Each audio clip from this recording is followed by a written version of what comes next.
พระภิกษุสงฆ์สามเณรและขอเจริญพรมายังป่อออกไม่ออกศรัทธาโยมพ่อโยมแม่ป่ออุ้ยแม่ป้าโยมพี่โยมน้องท่านผู้ฟังผู้มีบุญทุกท่านที่รับฟังอย่างสถานีวิทยุพระพุทธศาสนาใน104.5 เมกะเฮิรตซ์ออกจากห้องส่งวัดฝายหินในวันนี้ก็เป็นวันศุกร์สุดสัปดาห์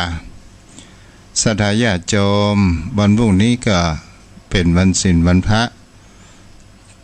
ก็เป็นวันนี้ทางคณะสงฆ์ก็มีการ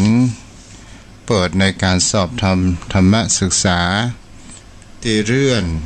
มาเมื่อเดือนธันวาคมเกี่ยวกับเรื่องการเข้าว่าโควิดก็สอบผ่านสำเร็จไปก็ตอนมาออกจะรายการกับโยมพ่อโยมแม่ได้พอดีวันนี้ก็จะมาอู้มาจ๋ากติธรรมเพื่อโยมพ่อโยมแม่ได้รับฟังกันปัจจัยตุเจ้ามาสั่งสอนมาสอนมาเฮ้อโยมพ่อโยมแม่ตุเจ้าก็บอกค่อยบังอ่าน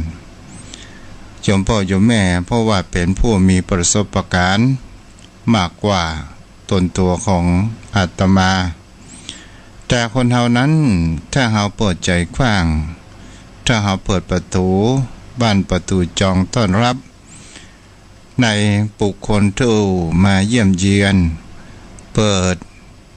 จิตใจของเฮานั้นรับสิ่งดีๆถ้าเฮาบนปปิดกั้นแห่งความคิดเฮาปปิดกั้นแห่งความคิดเห็นในการรับฟังคติธรรมตนตัวของอาตมาภาพนั้นในนามของคณะสงฆ์จังหวัดเชียงใหม่และคณะสงฆ์อำเภอสันทรายโดยการรับความเมตตาจากท่านอาจารย์พระครูสมุวิศวัตรวรจิตโจผู้อำนวยการสถานีวิทยุวันนี้ก็เป็นแห่งวันหนึ่งที่ท่านนั้นได้มีเมตตามาชี้ทางบอกทางในการเปิดริ่งสัญญาณก็หมายถึงว่าตู้เจ้าความรู้ทางท่านนี้ก็บ่มากสักเท่าใดก็ขอถวายความขอบคุณในความเมตตาธรรมของท่านอาจารย์พระครูตุ๋ยเนาะโยมพ่อโยมแม่ชีวิตของคนเฮานั้นถ้าเฮาอุปมาไปแล้วก็เหมือนดังสายน้ำเฮาจะเห็นได้ว่าธรรมชาติของน้ำไหลไปอยู่เสมอถึงจะมีที่ตันที่กั้นอย่างใดก็ตามน้ำมันก็สามารถที่จะแทรกซึมผ่านไปได้ฉะนั้นชีวิตของคนเฮานั้นก็เป็นสิ่งที่เฮาจะเห็นได้ว่าคนเฮาเกิดมาก็ย่อมมีคำว่าต้องเผชิญเจออย่างสิ่งที่คนเฮานั้นอยากจะเรียนรู้อยากจะทดลองอยากจะศึกษามันมีทั้งลองผิดและลองถูกมันก็มีทั้งอุปสรรคและปัญหาเกิดขึ้นมันเป็นธรรมชาติเป็นธรรมดาในการเรียนรู้ของชีวิตโยมพ่อโยมแม่บางท่านบางคนนั้นได้รับมรสุมชีวิตมากมายมหาศาลอย่างถะโถมเข้ามาบางคราวก็จะมีความท้อเกิดขึ้นในจิตใจโยมพ่อโยมแม่บางท่านบางคนนั้นอาจจะมีความคิดถึงขั้นที่จะฆ่าตัวตายตัวเองตายโยมพ่อโยมแม่เฮาจะหานะว่าถึงเฮาจะหนีปัญหามรสุมชีวิตบนโลกใบนี้ถึงมันป่นแต่เฮาบ่สามารถที่จะป่นแห่งความทุกข์ข้างหน้าสิ่งที่คนเฮานั้นบ่สามารถที่จะรู้ได้ว่ามันจะเป็นอย่างไรเพราะว่าเกณฑ์ชะตาของชีวิตของคนเฮานั้นเพิ่นได้กำหนดเขตมาให้เฮาแล้วแต่เฮานั้นปิดชีวิตตัวเองแต่เฮา พ้นจากโลกมนุษย์แต่เฮาบ่สามารถที่จะพ้นโลกแห่งคำว่าวิญญาณคงจะรอชดใช้กรรมโดยการที่เฮาจะรอคอยในการหมดอายุไขแห่งความเป็นมนุษย์ก่อนถึงเช่นเฮาจะได้ไปพุทธไปเกิดอย่างนี้เป็นต้นแต่บางท่านบางคนนั้นเกิดมีความท้อในจิตใจแต่ก็มีความได้ยินเสียงกติธรรมได้ยินเสียงสว่างจากคนอื่นจากบุคคลอื่นโดยการที่เฮาบ่ได้ปิดกั้นแห่งบ่ได้ปิดกั้นแห่งความคิดเฮาบ่ได้ปิดฝาหม้อเฮาบ่เป็นคนน้ำล้นแก้วเฮาก็จะพบทางแสงสว่างอย่างแท้จริงและเฮาจะได้ตั้งหลักตั้งสติสู้ฝ่าฟันและปัญหาอุปสรรคเหล่านั้นไปชีวิตทุกชีวิตศรัทธาญาติโยมทั้งหลายย่อมเผชิญเจอทั้งสุขและทุกข์ปะปนกันไปคนใดพ้องที่จะเกิดมีแต่ความสุขอยู่ตลอดก็คงหาไม่คนใดที่เกิดมามีแต่ความทุกข์อับจนอยู่มากมายก็หาไม่มันก็มีทั้งสุขและทุกข์เกิดขึ้นแต่คนเฮานั้นต้องเข้าใจในแห่งประการหนึ่งว่าวิถีชีวิตของคนเฮานั้นเกิดมามีครูบาอาจารย์ได้ผูกเป็นคำโคมเป็นคำอู้คำจ่าว่าชีวิตบนโลกนี้เหมือนทาง เหมือนเฮาเล่นละครบทหนึ่งศรัทธาญาติโยมทั้งหลายและเฮาจะหาได้ว่าบทละครนี้เป็นบทละครแห่งชีวิตอย่างแท้จริงเป็นบทละครแห่งการฟันฝ่าอุปสรรคกว่าเฮาจะมาถึงวันนี้ได้สุดท้ายเฮาก็จะต้องมีคำว่าเปิดฉากและกับปิดฉากแห่งคำว่าลงละครนี้เพื่อนก็ได้มีความเปิดบอกว่าถ้าเฮาเกิดตั้งแต่ขวบจนถึง10 ปีมันก็เหมือนกับว่าเฮาได้เปิดฉากบทละครแห่งชีวิตเริ่มขึ้นเป็นสิ่งที่คนเฮานั้นจะหันได้ว่าเฮาได้การถูกดูแลเลี้ยงจากพ่อจากแม่บุคคลใดที่มีพ่อแม่ดูแลดีเอาใจใส่ในการอบรมบ่มนิสัยเป็นคนที่มีความมารยาทดีมีการนอบน้อมมีการชี้แนวทางในทางที่ถูกต้องเว้นจากการประพฤติผิดศีลทั้ง5 ข้อจะหันได้ว่าพ่อแม่นั้นก็เป็นผู้เป็นบัณฑิตเป็นคนที่แนะนำสั่งสอนที่ดีแต่ถ้าว่าเฮาเกิดในตระกูลพ่อแม่ผู้มีมิจฉาทิฏฐิหมายถึงก็ว่าพ่อแม่เป็นคนที่มาเอาศีลมาเอาธรรมเป็นคนที่มีแต่ความเห็นผิดมีความเห็นตรงข้ามในทางที่ดีจะเป็นการที่ว่าเป็นคนลักเล็กขโมยน้อยตลอดจนถึงเป็นคนที่ประกอบในทางที่ทุจริตหรือว่าในทางฉ้อโกงลักขโมยต่างๆอย่างนี้เป็นต้นก็ถือว่าเฮาอยู่ในสิ่งแวดล้อมนั้นบดีศรัทธาญาติโยมทั้งหลายเมื่อเฮาเปิดฉากบทละครแห่งชีวิตเฮาจะหันได้ว่าสิ่งประการแรกเมื่อเฮาเริ่มเติบโตใหญ่ขึ้นมาเอาก็จะต้องมีการฝึกนั่งฝึกคว่ำฝึกหงายฝึกยืนและก็ฝึกอู้ฝึกจ๋าและก็มีการที่ว่าเฮาจะหันได้ว่าความเป็นเด็กไร้เดียงสาโยมพ่อโยมแม่ทุกคนก็ต้องผ่านมาเหมือนกันทุกคนใครบ่สามารถที่ว่าเกิดมาแล้วใหญ่โตในวันเดียวได้เฮาจะเห็นได้ว่าความเป็นละอ่อนนั้นมันก็จะมีการที่อยากจะลองผิดลองถูกลองศึกษาว่าอันใดเป็นอันใดเป็นสิ่งที่คนเหล่านั้นก็จะเรียนรู้โดยอัตโนมัติ ตามระบบของธรรมชาติกฎเกณฑ์ของธรรมชาตินั้นเองและก็เป็นสิ่งที่คนเฮานั้นก็จะหันได้ว่าเฮาฝึกฝึกจาจากคำหนึ่งกลายเป็น2 คำ 3 คำและเป็นคำประโยคผูกกันมาจนทำให้เฮานั้นสามารถที่จะเรียนรู้อันใดผิดอันใดถูกอันใดถูกต้อง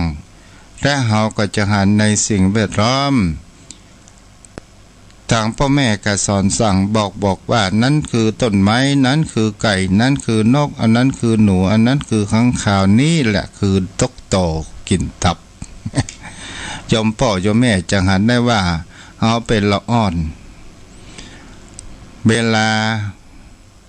ให้สถาญาติโยมทั้งหลายพ่อแม่ก็จะจูว่า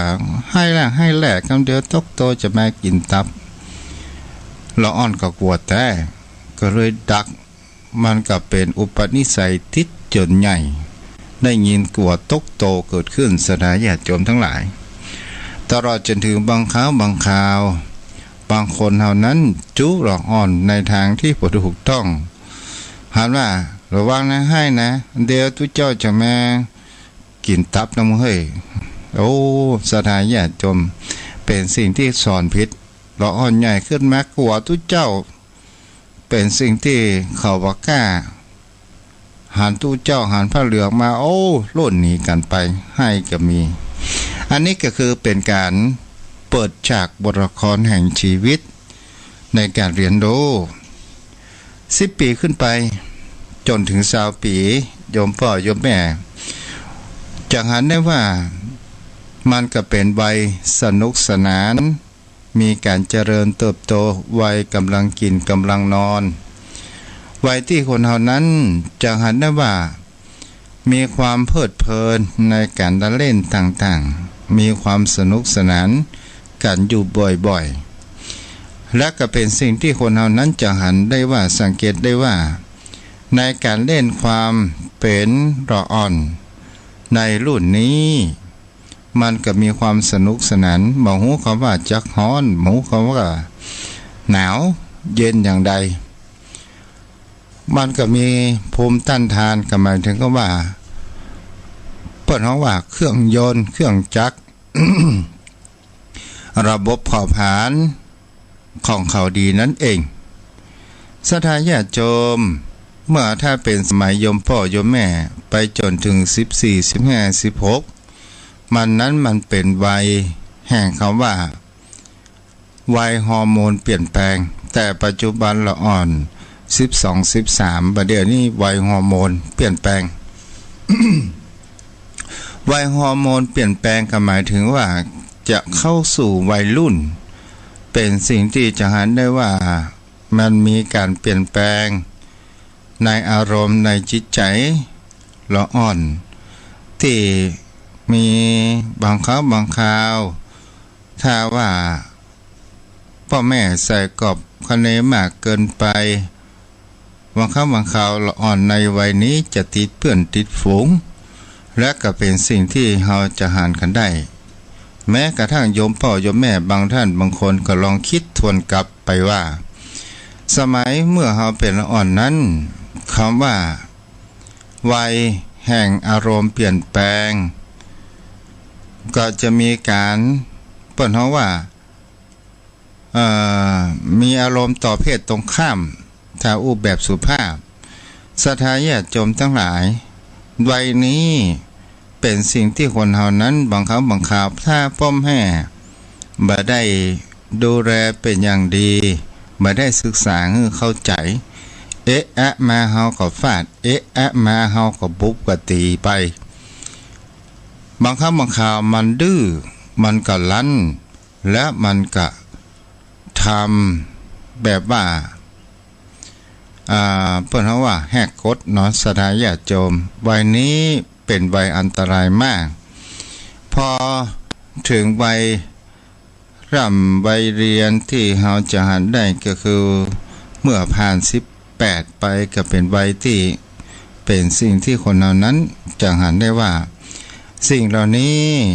เป็นวัยเจริญเติบโตเกิดขึ้น และวัยมีความลังเลความมาแน่มานอนก็คือตั้งแต่20 ปีถึง30 ปีโดยประมาณศรัทธาญาติโยมทั้งหลาย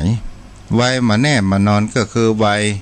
แห่งความลังเลและสงสัยในการกล้าตัดสินใจอะไรหยังบ่กล้าตัดสินใจว่าจะทำอันนั้นดีหรือว่าทำอันนี้ดีทำสิ่งนี้จะเป็นนำพามาซึ่งโภคทรัพย์เงินทองเงินตายศถาบรรณาศักดิ์ทำสิ่งนี้เป็นสิ่งที่มีประโยชน์นำมาซึ่งความถูกข้อกล่าวหาไปต่างๆนานาสิ่งเหล่านี้ศรัทธาญาติโยมทั้งหลายก็คือในวัยช่วงนี้เป็นวัยที่เราจะหันได้ว่าเป็นวัยรุ่นอยู่ในวัยรุ่นตอนปลายยังบ่กล้าตัดสินใจ ในการที่จะทำการทำงานเกิดขึ้นแต่วันเวลาผ่านไปถ้าเราเมื่ออายุ30 ปีขึ้นไปจนถึง40 ปีโดยประมาณศรัทธาญาติโยมทั้งหลายวัยนี้เป็นวัยที่หันเข็มทิศความคมชัดในการที่เราจะทำสิ่งใดสิ่งหนึ่งที่จะเป็นอาชีพจะเป็นพ่อค้าแม่ค้าจะเป็นครูบาอาจารย์หรือจะทำกิจการงานที่มันถูกต้องตามคำลองของธรรมแต่ถ้าว่าเราดำเนินการที่บ่ถูกต้องตามคำลองของธรรมแล้วก็คือทำสิ่งที่มันผิดกฎหมายหรือว่าธุรกิจสีเทามันก็จะทำให้เรานั้นเดือดร้อนในภายหลังเกิดขึ้นได้ ขออภัยเด้อและ40 ปีขึ้นไปจนถึง50ศรัทธาญาติโยมทั้งหลายวัยนี้เป็นวัยแห่งความมุ่งมั่นในความสำเร็จของชีวิตเกิดขึ้นก็คือความเป็นผู้รักผู้ใหญ่รู้จักคำว่าสิ่งนี้ควรทำสิ่งนี้บ่ควรทำสิ่งนี้ควรใจความคิดสิ่งนี้เป็นประโยชน์สิ่งนี้บ่เป็นประโยชน์ก็คือหมายถึงคำว่าหูคำว่าเผ็ดร้อนหรือที่คนเฮาฮ้องว่าน้ำพริกเข้าตาจนจะมีความรู้สึกเหตุการณ์ว่ามันเป็นอย่างไรนี่แหละก็คือบทละครแห่งชีวิตของคนเราศรัทธาญาติโยมทั้งหลายเฮาก็เล่นเป็นฉากดำเนินชีวิตไปอย่างมามีวันที่จะได้ว่าบางครั้งมันก็มีความทุกข์บางครั้งมันก็มีความสุขบางครั้งมีความทุกข์อยู่ในโบนความสุขบางครั้งก็มีความสุขในโบนของแห่งความทุกข์มันก็มีมากมายผสมปนเปไปกันแล้วตั้งแต่อายุ50 ปีไปก็คือเป็นวัยแห่งความสร้างความมั่นคงวัยที่แห่งความว่าวางแผนในชีวิตว่ามองแล้วเห็นว่าทรัพย์สินสมบัติอยู่มากมายของสิ่งเหล่านี้ได้มาด้วยความมั่นคงเมื่อมีลูกมีหลานจะออกเจ้าสู่เรือนหรือว่าเป็นฝั่งเป็นฝาก็จะแบ่งทรัพย์สินมรดกบางส่วนให้กับลูกกับหลานเพื่อสร้างความมั่นคงและความมั่นคงแห่งชีวิตของตัวเองนั่นเองถ้าถึง60 ปีโยมพ่อโยมแม่เป็นวัยที่เราจะเรียกว่าวัยผู้สูงอายุวัยเหลือน้อยลงไปทุกทีวัย60ก็หมายถึงวัยที่เกษียณก็ดีหรือว่าวัยที่แก่แล้วเป็นวัยที่จะต้องอยู่ยังบ้านยังจอประตากตำในการทำการงานนักเหมือนสมัยครั้งเมื่ออายุหนุ่มๆและก็เป็นสิ่งที่คนเหล่านั้นก็จะหันกันได้ว่าบางท่านบางคนยังมีภาระกำลังมีเรี่ยวมีในการกระทำการทำงานยังได้อยู่ แต่โยมพ่อโยมแม่ก็ลองสังเกตดูว่าบางครั้งบางคราวเรี่ยวแรงมันหดหายไปตามกาลเวลาเกิดขึ้นและก็มีความเปลี่ยนแปลงในร่างกายของคนเฮานักเช่นเฮาใจตัวร่างกายของคนเฮานั้นตกเมื่อก่อนเฮานั้นสูงเฮาได้เมื่อเฮาหนุ่มเฮาได้ยกของนักแบกของนักอยู่สม่ำเสมอได้รับจ้างได้แบกสิ่งของต่างๆและเฮาจะเห็นได้ว่าเมื่อเฮาอายุยิ่งแก่ตัวลงตัวเฮาก็ยิ่งหดสั้นลงไปนี่แหละก็เป็นสิ่งที่เฮาจะเห็นได้ว่าแก่แล้วกลับบ้านอยู่ยังบ้านยังจองอายุ70 ปีไปจนถึง80โดยประมาณเปิ้นฮ้องก็ว่าเป็นวัยแห่งการดูแลลูกหลานท่านเต้าเฮาจะเห็นได้ว่าโยมพ่อโยมแม่บางท่านบางคนอยู่กับลูกกับหลานฮักหลานหรือลูกมากเต้าหลายเต้าบางครั้งบางคราวเฮาฮักหลานมากเกินไปจนบางครั้งบางคราวหลานของเฮานั้นใหญ่มาเอาแต่อกแต่ใจของตัวเองโดยการที่เฮาได้หล่อหลอม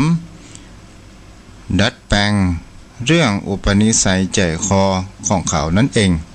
เขาก็จะเป็นคนเอาแต่ใจแต่ถ้าว่าโยมพ่อโยมแม่ท่านใดเป็นแบบอย่างที่ดีนำพาลูกนั้นหลานลูกหลานทำบุญใส่บาตร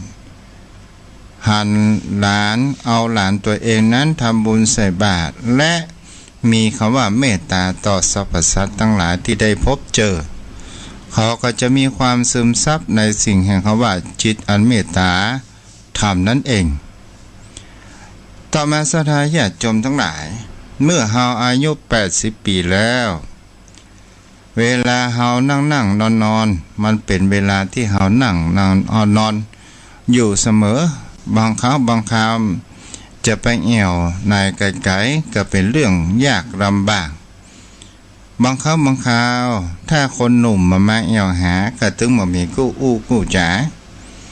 เป็นสิ่งที่คนเฮานั้นจะหันกันได้ว่าวัยนี้มันเป็นวัยแห่งเขาว่านั่งนอนบางครั้งก็นั่งบางครั้งก็นอนถ้ามีคนมาเอี่ยวหาก็ชื่นอกชื่นใจได้ในสิ่งที่เขาว่าเป็นอดีตจะมาเรื่องอนาคตแล้วมันเหลือน้อยไปลงทุกทีถ้าเฮาอยู่อายุยืนไปอยู่ศรัทธาญาติโยมทั้งหลายเปิ้นเฮาว่า90 ปีก็คือเป็นคนเริ่มที่จะกำลังวังชาอย่างทดถอยลง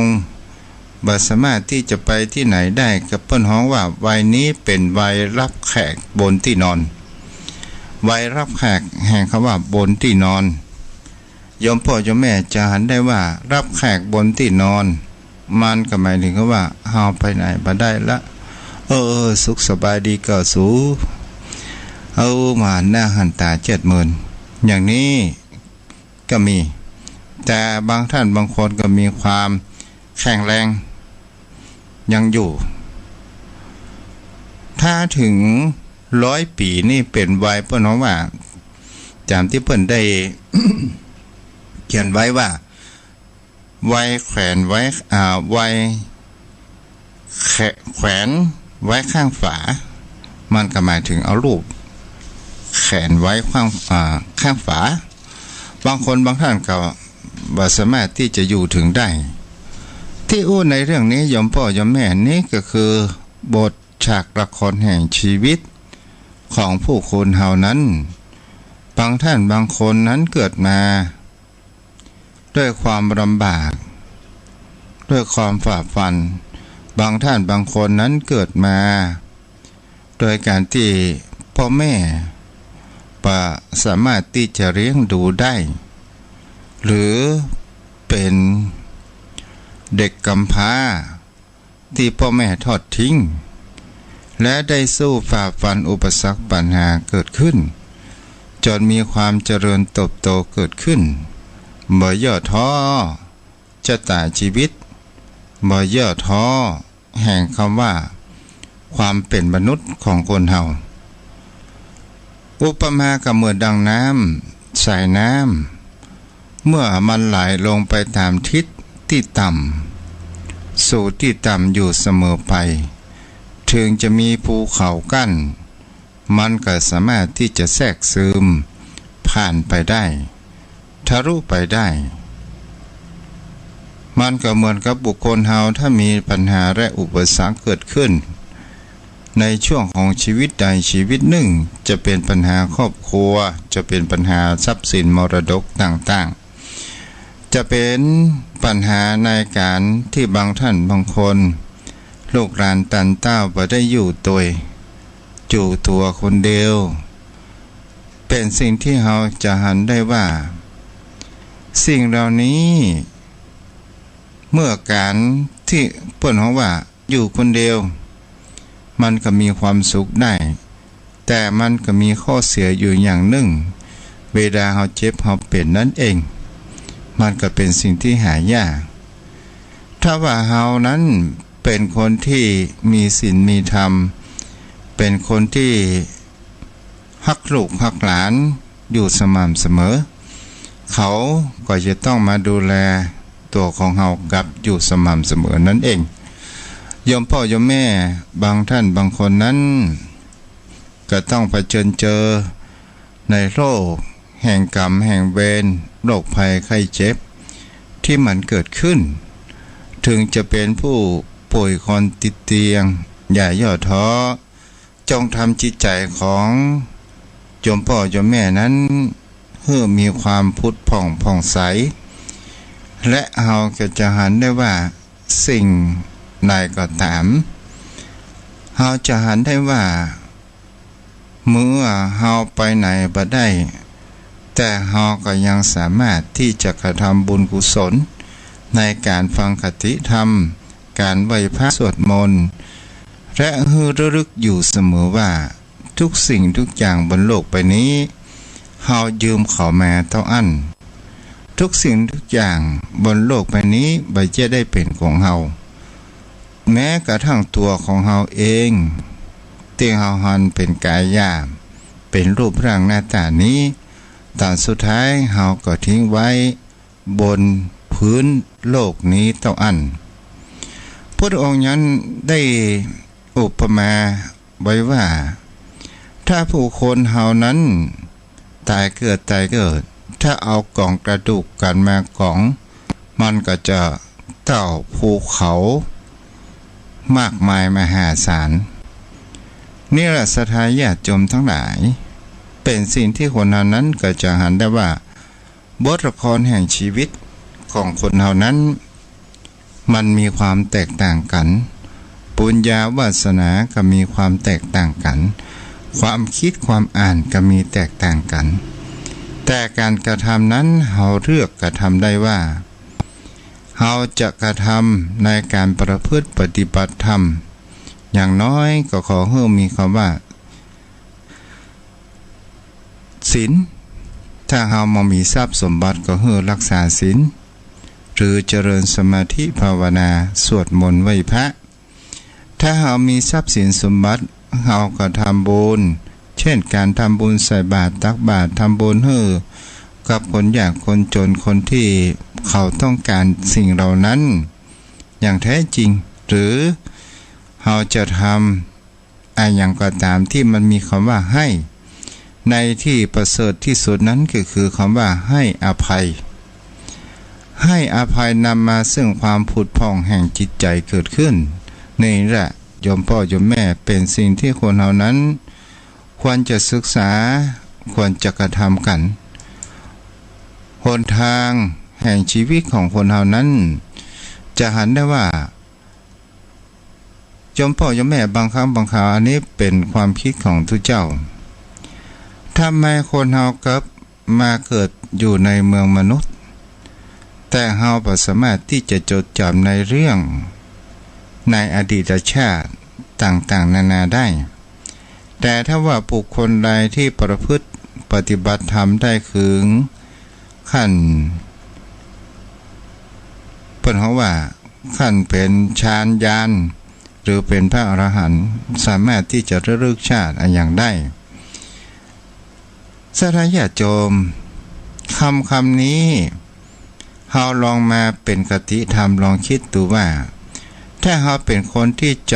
ำในเรื่องราวในอดีตชาติของคนเฮาได้เฮานี่จะมีคำว่าโรคของเฮาก็จะมามีคำว่าศีลธรรมจะมามีคำว่าอาภัยมันมีคำว่าเมตตาเพราะมันจะเก็บแห่งความโกรธแค้นความชิงชังหลายภพหลายชาติมาฆ่าฟันกันบางสิ่งบางอย่างตามที่คนตายแล้วฟื้นอู้ว่าบางครั้งบางคราวเปิ้นก็มีบ่อน้ำน้อยฮื้อตักกินถ้าบุคคลใดปอกกินจะระลึกชาติได้ถ้าบุคคลใดกินแล้วกลับมาเกิดจะประจำในสิ่งเรื่องในอดีตชาติได้ถ้าคนเฮาจำเรื่องอดีตชาติได้ยมพ่อยมแม่มันจะมีความโกรธแค้นกันและทำไมถึงผู้ปฏิบัติเป็นพระอรหันต์ผู้บรรลุก่อนถึงจะระลึกชาติได้ก็เพราะว่าท่านเหล่านั้นเป็นผู้หมดกิเลสนั่นเองอะไรยมพ่อยมแม่เฮาก็ได้มาอู้เรื่องบทละครแห่งชีวิตในแต่ละฉากแต่ละตอนเพื่อยมพ่อยมแม่ได้รับฟังกันไปและสิ่งที่คนเฮานั้นจะหันได้ว่าเฮาอยากจะสร้างคำว่าปรมี10ศรัทธาญาติโยมทั้งหลายการสร้างปรมีนั้นเฮาอยู่ที่ไหนเฮาก็ทำได้เฮาอยู่บ้านอยู่จองเฮาก็สร้างได้ประการแรกศรัทธาญาติโยมทั้งหลายถ้าเฮารู้จักในการให้หรือการยิบปันยิบยื่นแบ่งปันจะถวายทานความรู้เรียกว่าวิทยาทานจะอาภัยจะสิ่งของเปิ้นเฮาว่าการสร้างทานบารมีขออนุญาตดื่มน้ำสักกำเด้อ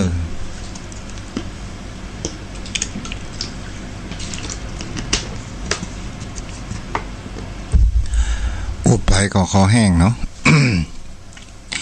การสำรวมกายวาจาใจหรือว่าการสำรวมกายวาจาใจของเฮาที่ดีแล้วก็หมายถึงว่าเฮาได้สร้างศีลบารมีเกิดขึ้นการบวชกายบวชจิตใจของคนเฮานั้นเปิ้นเฮาว่าเป็นสั่งสมเนกขมะบารมีถ้าเฮาหมั่นศึกษาพระธรรมคำสอนของพระพุทธองค์เฮาก็ได้สั่งสมคำว่าปัญญาบารมีเกิดขึ้นถ้าคนเฮาละชั่วเพียรทำความดีก็เฮาก็จะมีคำว่าวิริยะบารมีถ้าเฮามีคำว่าทนอารมณ์ต่างๆได้ก็คือมีขันติบารมี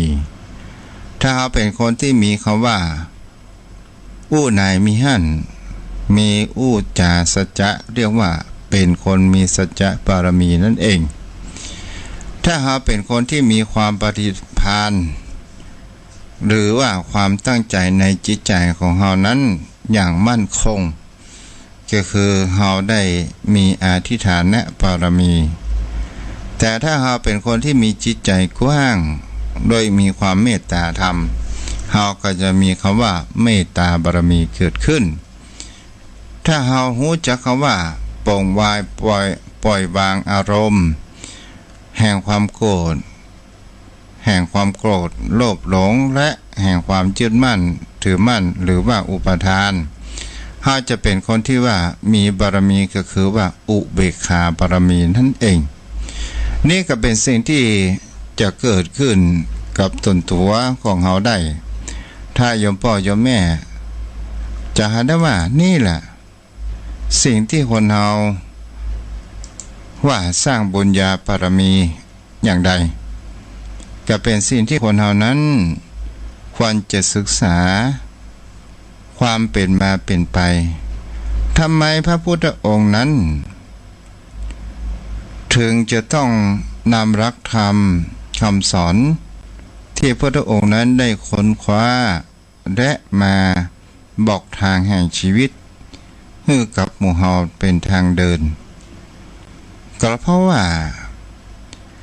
โลกมนุษย์นี้ถ้ามันขาดศีลธรรมไปต่างๆมันก็จะมีเปิ้นของว่าบุคคลที่จะนำพาทางเฮาไปทางที่ผิดก็มีอยู่มากมายและก็เป็นสิ่งที่เฮาจะเห็นได้ว่าโลกใบนี้ถ้ามันขาดศีลธรรมมันขาดรักใจที่จะกำกับจิตใจของเฮานั้นให้มันมีความสูงส่งเป็นอริยชนเป็นบุคคลที่มีความสูงส่งเป็นบุคคลผู้มีความเจริญมันก็ประต่างคำว่าสัตว์เดรัจฉานแต่สิ่งเหล่านี้เราจะเห็นได้ว่าปัญหาโลกแต่งที่มันอยู่กับโลกนี้แม้ครั้งก่อนพุทธกาลก็ตามอันนั้นก็คือคำว่าแก่งแย่งชิงดีชิงเด่นมีความเกลียดมีความโลภมีความหลงมีความวุ่นวายมีความยึดมั่นถือมั่นขาดศีลธรรมกันจนจะเห็นได้ว่ารักธรรมของพระพุทธองค์นั้นพระพุทธองค์เพียงแค่ธรรมะในกำมือเท่าอั้นหมายถึงว่ามีกำไม้มีใบไม้ในกำมือเท่าอั้นเพียงแค่เล็กน้อยแต่ในสิ่งที่คนเราโมโหนั้นยังมีนักจะเป็นคำว่าพิภพจักรวาลทั้งเทวโลกมนุษยโลกและ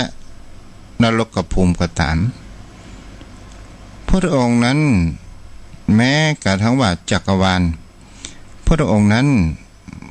มาเอามาอู้มาจ๋า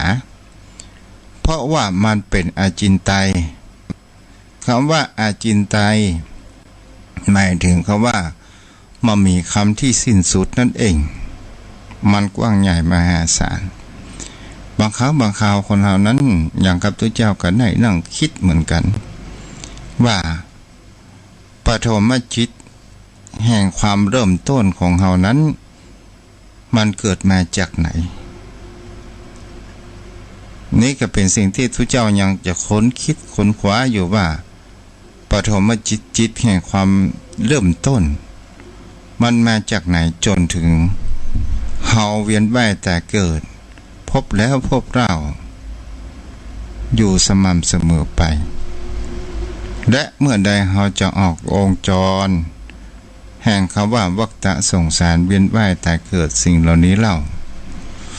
นี่แหละโยมพ่อโยมแม่วันนี้ตัวเจ้าก็ได้ฝากคติธรรมให้โยมพ่อโยมแม่ได้รับฟังกันและก็มีข่าวบุญกุศลเด้อโยมพ่อโยมแม่ท่านใดอยากจะสร้างภูมิทัศน์สร้างที่อุทยานเป็นที่พักผ่อนจิตใจสถานญาติโยมมาวัดมาวาได้หันวัดหันวาและมีความสงบสุขมีจิตใจร่มเย็นเป็นสุขมาวัดแล้วก็มีความสบายใจเกิดขึ้นโยมพ่อโยมแม่จะเป็นเจ้าภาพร่วมทำบุญตามกำลังศรัทธาของโยมพ่อโยมแม่ก็ได้เด้อเพราะว่าตอนนี้ทุกเจ้าก็ได้เอาครัวอย่างตั้งร้านตั้งนี้เปิ่นมาก่อนเนาะก็เอาอู้ง่ายๆก็ยังเป็นหนี้เปิ่นได้หมื่นอยู่ 2-3 หมื่นเนี่ยแต่ถ้าโยมพ่อโยมแม่ช่วยกันทำบุญปลดหนี้ปลดสินก็ถือว่าโยมพ่อโยมแม่ก็ได้มีส่วนร่วมในการสร้างสวนอุทยานเพื่อกระปัดกระปาเพื่อเป็นความที่ร่มเย็นสุขใจถ้าบ่มีก็บ่เป็นอย่างเด้อโยมพ่อโยมแม่ในโอกาสนี้จะสามารถจะโทรจะอู้นาหมายกันได้เนาะ และโยมพ่อโยมแม่แบกของทุกเจ้ายังเหลือนักอยู่เนาะเราก็โทรกันเข้ามาได้เด้อไปจนถึง5:55 นาทีหรือว่า17:55 นาทีเนาะบุญรักษาเด้อโทรเข้ามาได้063-163-99950โทรเข้ามาได้ตอนนี้เปิดสายหน้าใหม่แล้ว063-163-9950สถาญาติโยมอากาศช่วงนี้เข้าสู่ฤดูร้อนหรือว่าหน้าแล้งมันเป็นเรื่องธรรมชาติธรรมดาเด้อโยมพ่อโยมแม่อยู่ที่ไหนมันก็ตึงร้อนเนาะเจริญพรโยมเบลฮัลโหลเรนเดอร์อะไรอย่างนี้เรนเดอร์เสียบนี่ก่อนเจริญพรฟังอาจารย์อาจารย์ตั้งแต่อันฟังมาตั้งแต่3:00ว่าจะถึง5:00แล้วนะครับเอาออก4:00ถึง5:00อย่า5:00ถึง6:00วันนั้นนั่นแต่ว่าเราฟังตั้งแต่3:00จ้าเจ้าครับว่ามาเลยโยมเบี้ยววันนี้ฟังก็เข้าใจดีนะครับเนอะอาจารย์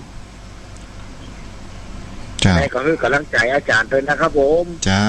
บุรักษาวันนี้เสียงเป็นได้พ่องเสียงเป็นได้พ่องโอ้วันนี้เสียงชัดเจนดีครับจ้าอนุโมทนาเด้อไว้สาครับเจริญพรโทรเข้ามาได้เด้อ063-163-9950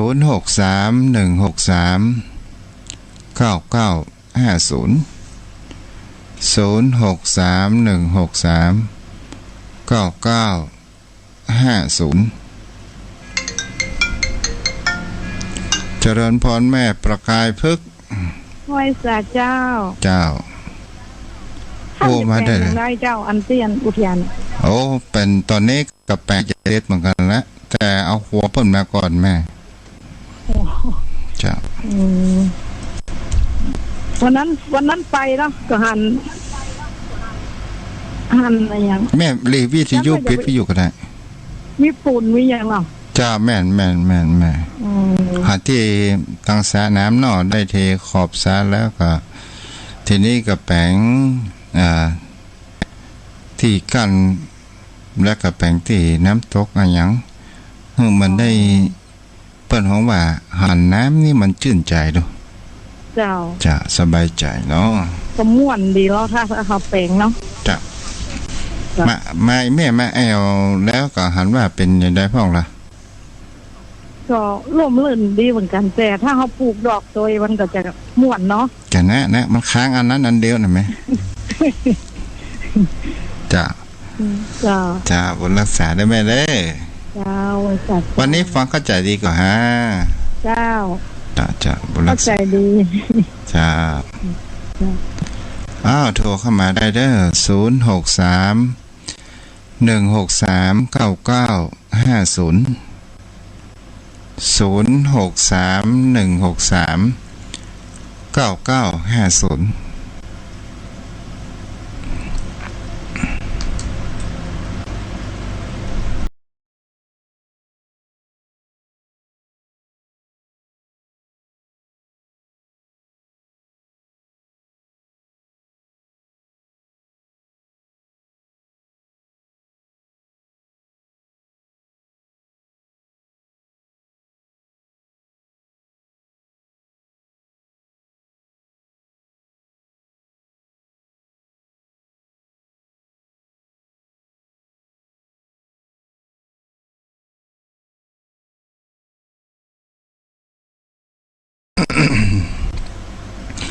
ไผจะโทรมาพ้อง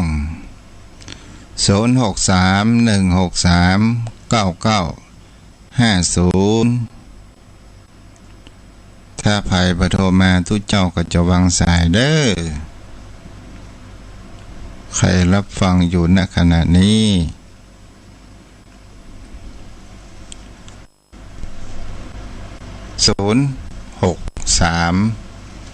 063-163-9950 เจริญพรแม่จันพลอยฮัลโหลท่านพระครูเจ้าแม่ตอนนี้หาเปิ้นหาเสียงกันเอากุฏิกุตังละแม่กุฏิกุตังละท่านพระครูเจ้าจะหอมอันอย่างก็น่าที่ท่านพระครูตะเกียบ300 บาทเนาะแล้วก็อาหารต่าง100เนาะจ้าอนุโมทนาบุญเด้อที่เพิ่มบุญกุศลเนาะจ้าอนุโมทนาโดยท่านพระครูเจ้าแม่ได้ยินเสียงกำลังอกกำลังใจจากบ้านจากจองก็มีกำลังใจที่จัดรายการวิทยุไปเรื่อยๆเนาะโยมพ่อโยมแม่เพื่อเผยแผ่คติธรรมเนาะอนุโมทนาบุญกันกำลังใจเป็นสิ่งที่เราจะได้ว่าเป็นสิ่งที่สำคัญที่สุดในชีวิตเจริญพรแม่ปิดวิทยุกำเด้อ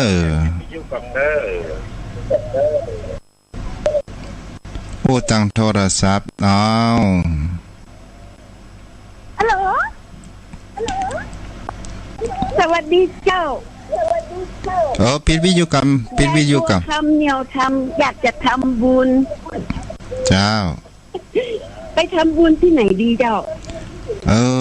แม่จะโอนเข้าบัญชีตู้ก็ได้เด้อหรือว่าทำบุญที่วัดแม่อยู่ที่ไหนแม่สุแม่เด้อแม่ขอรีวิทยุอยู่เชียงใหม่เจ้าอยู่เชียงใหม่แม่ปิดวิทยุได้ก่อนฮะน้องหอยเนาะจะมันถ้าเราเปิดวิทยุตัวมันกล้องแม่จะแม่อยู่หนองหอยเนาะเจ้าถ้าแม่จะโอนเข้าบัญชีก็ได้เด้อของธนาคารกรุงไทยนะเจ้าแล้วจะไปถ้าเอาไปโฮมไปตันใดเจ้าโอ้แม่มันมาไก่ไว้สันทรายไว้แม่โจ้สันทรายเจ้าโอนเข้าบัญชีอ่ะแม่ชื่ออย่างฮะอันอย่างละเจ้าแม่ชื่ออย่างก็ไปจ้างย่าเพิ่นแม่บอกถึงอย่างไงดีอ่ะไม่มีใดดีแกนี่ใจทำบุญเนาะจะลูกหลานตันเต้ามีกับแม่มันมีเจ้าก็คนเท่านี่2 คน3 คน73 คนจะเอาคนที่ข้างๆเจ้าอยู่วัดทุ่งปะเกตแม่ปะเกตสันทรายแม่โจ้ไปแม่จากสันทรายพุ่นก่อนแม่ขอคนข้างบ้านโอนขึ้นก็ได้กะแม่คนข้างบ้านมีไหนก็ว่ารับไม่ได้ก็ได้แม่เจ้าฟังอยู่นะเจ้าใช่แม่ใจนะเจ้าแม่จดเลขบัญชีเด้อจะอนุโมทนาเจ้าจะกันเดินอย่างใดก็โทรมาเนาะเจ้าโทรเข้ามาได้อยู่เด้อ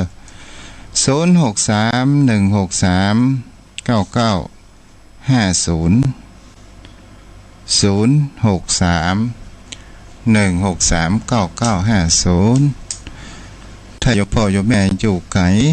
แล้วก็สามารถที่จะโอนจ้างอย่างได้หรือว่าจะขอคนข้างบ้านก็ได้ถ้าจ้างโอนก็มาเป็นอย่างได้โยมพ่อโยมแม่เนาะมันก็มาลำบากไกลอายุก็แก่มันก็เป็นเรื่องธรรมชาติธรรมดาเนาะตอนนี้ใครจะโทรเข้ามาก็โทรเข้ามาได้เด้อแม่บุญเจริญพรแม่บุญตักกลับมาเลยไหว้สาเจ้าไปที่ธนาคารมันจึงมีเจ้าหน้าที่เราบอกก็เปิ่นจะเข้าที่ไหนยายเปิ่นบอกโหเนาะมันจึงมีเจ้าหน้าที่บริการให้โอนไปที่ไหนนั่นแหละแ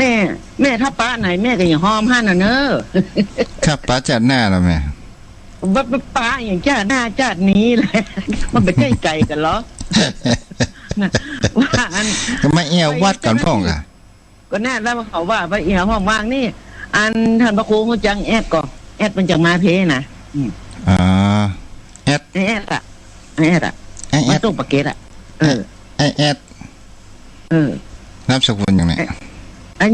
อย่างหุ่นน้าพ่อไปคูแต่พ่อคนตายไปแล้วนะมันจังมาตั้งเทลูกว่าถ้าไปจะหอมไปจะฝากไอ้ไปได้จะมันถึงหูจักถึงหูลูกถ้าไปแอดก่อนแม่จะหอมไปเนอะจะได้เจ้าบุญรักษาเด้อแม่เด้อเจ้าสาธุเจ้าขอบคุณอนุโมทนา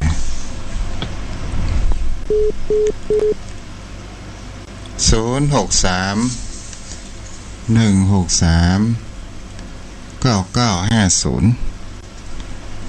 ใครจะโทรเข้ามาได้เนาะโยมพ่อโยมแม่ที่รับฟังอยู่ตอนนี้ขอสายสุดท้ายแล้วก็จะได้วางสายแล้วเด้อทางสถานีวิทยุโยมพ่อโยมแม่วันนี้ก็จะค่ำเมื่อคืนเราจะพักผ่อนวันพรุ่งนี้เรากับลูกเจ้ามาสู้ชีวิตกันใหม่มาศึกษาแห่งความเป็นไปแห่งชีวิตที่มันเหลือสั้นลงทุกทีอย่างมีคุณค่าทุกเจ้าก็จะมาอุมจาตั้งแต่คืนวันพุธเวลา4 ทุ่มถึง5 ทุ่มหรือว่า10 โมงแม่คืนถึง11 โมงแม่คืนถ้าเป็นกลางวันก็ตอนวันก็คือวันพัดและวันศุกร์5 โมงเย็นจนถึง6 โมงโดยประมาณวันนี้ก็เอาไว้เพียงแต่นี้เด้อโยมพ่อโยมแม่ขออนุโมทนาที่โยมพ่อโยมแม่จะร่วมทำบุญกับตุในการที่ว่าสร้างอุทยานถวายเป็นพุทธบูชาเป็นที่พักผ่อนจิตใจเวลาศรัทธาญาติโยมมาเอี่ยววัดเอี่ยววาหรือว่ามาทำบุญก็ตามได้เป็นส่วนหนึ่งถึงว่ามากป่าน้อยก็ขออนุโมทนาถึงโยมพ่อโยมแม่อยากจะสร้างบุญกุศลเช่นเดียวกันแต่มามีกำลังทรัพย์ก็มามีบ่เป็นอย่างเด้ออนุโมทนาสาธุก็แล้วหันก็เป็นสิ่งที่ดีเนาะต่อไปครับปอนเด้อโยมพ่อโยมแม่ยะถา